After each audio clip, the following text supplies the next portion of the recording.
The Holy Bible, New King James Version, 1 Samuel 12.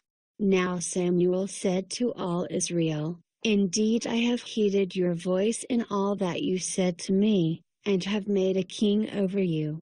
And now here is the king, walking before you, and I am old and grayed, and look, my sons are with you. I have walked before you from my childhood to this day.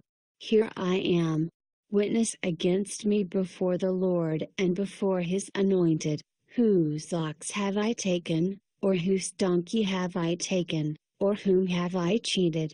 Whom have I oppressed, or from whose hand have I received any bribe with which to blind my eyes? I will restore it to you." And they said, "You have not cheated us or oppressed us, nor have you taken anything from any man's hand." Then he said to them, "The Lord is witness against you, and his anointed is witness this day, that you have not found anything in my hand." And they answered, "He is witness." Then Samuel said to the people, "It is the Lord who raised up Moses and Aaron, and who brought your fathers up from the land of Egypt.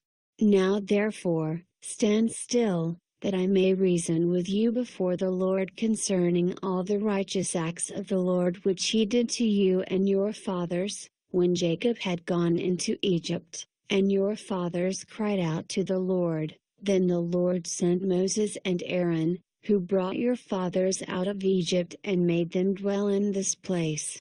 And when they forgot the Lord their God, he sold them into the hand of Sisera, commander of the army of Hazor, into the hand of the Philistines, and into the hand of the king of Moab, and they fought against them. Then they cried out to the Lord, and said, "We have sinned, because we have forsaken the Lord and served the Baals and Ashtoreths, but now deliver us from the hand of our enemies, and we will serve you." And the Lord sent Jeroel, Jephthah, and Samuel, and delivered you out of the hand of your enemies on every side, and you dwelt in safety.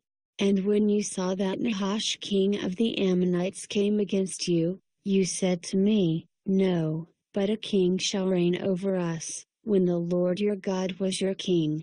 Now therefore, here is the king whom you have chosen and whom you have desired. And take note, the Lord has set a king over you. If you fear the Lord and serve him and obey his voice, and do not rebel against the commandment of the Lord, then both you and the king who reigns over you will continue following the Lord your God. However, if you do not obey the voice of the Lord, but rebel against the commandment of the Lord, then the hand of the Lord will be against you, as it was against your fathers. Now therefore, stand and see this great thing which the Lord will do before your eyes. Is today not the wheat harvest?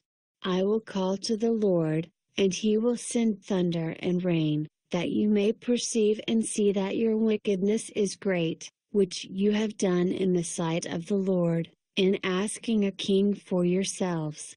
So Samuel called to the Lord, and the Lord sent thunder and rain that day, and all the people greatly feared the Lord and Samuel. And all the people said to Samuel, "Pray for your servants to the Lord your God, that we may not die, for we have added to all our sins the evil of asking a king for ourselves." Then Samuel said to the people, "Do not fear. You have done all this wickedness, yet do not turn aside from following the Lord, but serve the Lord with all your heart. And do not turn aside, for then you would go after empty things which cannot profit or deliver, for they are nothing. For the Lord will not forsake his people, for his great name's sake, because it has pleased the Lord to make you his people. Moreover, as for me, far be it from me that I should sin against the Lord in ceasing to pray for you, but I will teach you the good and the right way.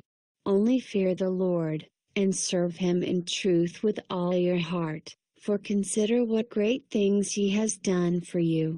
But if you still do wickedly, you shall be swept away, both you and your king.